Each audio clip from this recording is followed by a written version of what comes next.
কৰিব ইয়াত আপুনি লিখিব aba.assam.gov.in বা aba.assam.gov এইখিনি লিখি আপুনি সাৰ্চ কৰিব তাৰ পাছত আপোনাৰ সন্মুখত প্ৰথম এটা লিংক আহিব আপুনি চাব পাৰিব ইয়াত লিখা আছে অমৃত বিশ্ব আন্দোলন দিয়া আছে ইয়াত আপুনি ক্লিক কৰিব ইয়াত ক্লিক কৰাৰ পাছত আপুনি অলপ সময় ওয়েট কৰিব এতিয়া চাওক ইয়াত বহুতৰ সাৰ্ভাৰ এৰৰ আহিছে বহুতে সাৰ্ভাৰৰ প্ৰবলেমৰ কাৰণে ইয়াত কাম কৰিব পৰা নাই এতিয়া নতুন আপডেট আহিছে আপোনালোকে কৰিব পাৰিব একো আপুনি চাব পাৰিব ইয়াত যিকোনো এটা লিংকত আপোনালোকে ক্লিক কৰিব যিকোনো এটা লিংকত ক্লিক কৰাৰ পাছত আপুনি অলপ সময় ওয়েট কৰিব তাৰ পাছত আপোনাৰ সন্মুখত এনেকুৱাকৈ ইন্টাৰফেস আহিব এতিয়া আপুনি চাব পাৰিব ইয়াত দিছে ত্ৰিলাইন আপুনি ত্ৰিলাইনত ক্লিক কৰিব ত্ৰিলাইনত ক্লিক কৰাৰ পাছত ইয়াত আপুনি চাব পাৰিব ইয়াত দিছে লগইন আপুনি লগইনত ক্লিক কৰিব লগইনত ক্লিক কৰাৰ পাছত আপোনাৰ সন্মুখত এনেকুৱাকৈ ইন্টাৰফেস আহিব এতিয়া আপুনি চাব পাৰিব ইয়াত দিছে মোবাইল নম্বৰ আপোনালোকে এই বক্সত আপোনাৰ ৰেজিষ্টাৰ কৰাৰ সময়তে যেটো মোবাইল নম্বৰ দিছিল সেই মোবাইল নম্বৰটো আপুনি এইটো বক্সত এন্টাৰ কৰিব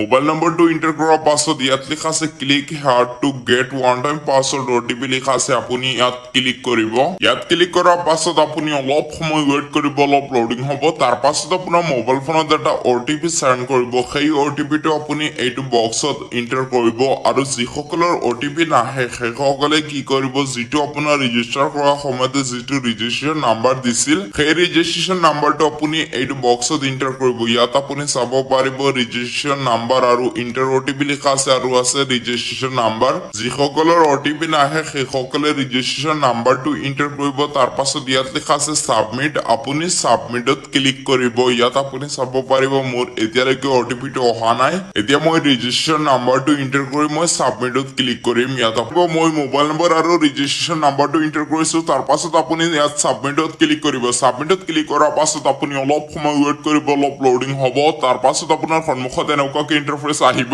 এতিয়া আপোনালোকে প্ৰথম ইয়াত আপুনি চাব পাৰিব ইয়াত আপোনাৰ গুটেখিনি ডিটেইলছ ইয়াত আহিব ইয়াত আপুনি চাব পাৰিব যদি আপুনি ইয়াত কিবা ভুল কৰিছে তেন্তে আপোনালোকে শুধৰণি কৰাৰ বাবে ইয়াত চাওক ইয়াত দি আছে আপডেট ৰেজিষ্ট্ৰেচন ডাটা লিখা আছে ইয়াত আপুনি ক্লিক কৰিব ইয়াত ক্লিক কৰাৰ পাছত আপোনাৰ সন্মুখত এনেকুৱাকৈ ইন্টাৰফেস আহিব ইয়াত আপুনি আপোনাৰ বেসিক ইনফৰমেশন গুটেখিনি ইয়াত আপুনি চাব পাৰিব ইয়াত আপোনাৰ নাম থাকিব তাৰ পাছত আপোনাৰ এসএসজি আইডি থাকিব তাৰ পাছত আপোনাৰ নাম এসএসজি গ্ৰুপৰ নাম থাকিব ইয়াৰ পাছত আপোনাৰ মোবাইল নম্বৰ ইয়াত আপোনাৰ কমপ্লিট ডিটেইলছখিনি ডাটাখিনি থাকিব যদি আপুনি ইয়াৰ পৰা কিবা শুধৰণি কৰিব বিচাৰে তেন্তে আপুনি ইয়াত যিকোনো বক্সত ক্লিক কৰি আপোনাৰ যেটো শুধৰণি কৰিব লাগে সেইটো আপুনি ইয়াত শুদ্ধ কৰিব পাৰিব তাৰ পাছত আপুনি শুদ্ধ কৰাৰ পাছত আপুনি তলত আহিব তলত অহাৰ পাছত এতিয়া আপুনি চাব পাৰিব ইয়াত লিখা আছে সাবমিট আপুনি সাবমিটত ক্লিক কৰিব আৰু যিসকলে বেংক একাউন্ট অপশনটো ইয়েস কৰিব পৰা নাই ইয়াত আপুনি চাব পাৰিব এই অপশনটো ইয়েস কৰা নাই ইয়াত ন দিয়া আছে এতিয়া এসএসজি গ্ৰুপ যিসকলে ন কৰিছে সেইসকলে ইয়াত ইয়েস কৰিব নোৱাৰিব ইয়াত আপুনি চাব পাৰিব আৰু যিসকলে আদাৰ ইন্ডিভিজুৱেল বা বেলেগ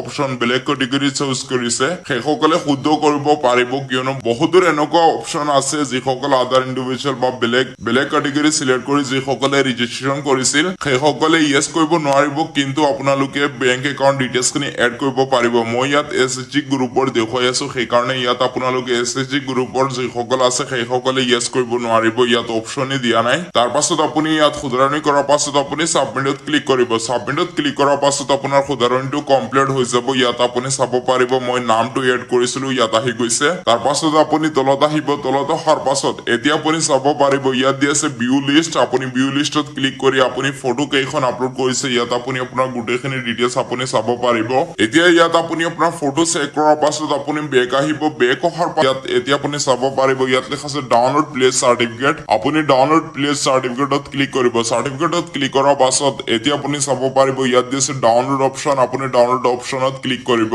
ডাউনলোড অপশনত ক্লিক কৰাৰ পাছত আপোনাৰ সাৰ্টিফিকেটখন ডাউনলোড হৈ যাব ইয়াত আপুনি চাব পাৰিব ডাউনলোড কমপ্লিট হৈ